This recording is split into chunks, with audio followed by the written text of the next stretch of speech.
J'ai 30 jours pour monter ma première exposition solo à Paris et je t'emmène avec moi. Hello, je m'appelle Emilia, je suis artiste designer franco-mexicaine et bienvenue dans l'épisode numéro 3. Précédemment, je vous ai annoncé que j'expose du 14 au 28 mars à la Tienda Esquipulas et aujourd'hui on s'occupe de choisir les toiles pour l'exposition, de faire une suggestion de scénographie et de rédiger le contrat de prêt. C'est ultra compliqué de choisir parmi tout son travail ce qui va être exposé ou non, surtout que je commençais à accumuler vraiment pas mal de peintures.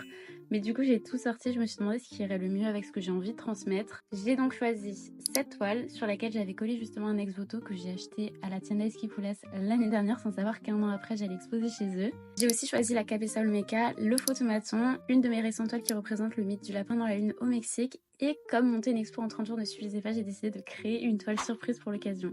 Mais ça, je vous la montre plus tard. L'autre jour, je suis passée dans la boutique, ce qui m'a aussi permis d'y voir un peu plus clair sur la manière dont j'imaginais l'exposition. Du coup, j'ai commencé à faire un plan de suggestion de scénographie qu'on va ajuster avec un deuxième rendez-vous. Et j'ai rédigé le contrat de prêt de toile avec mes conditions.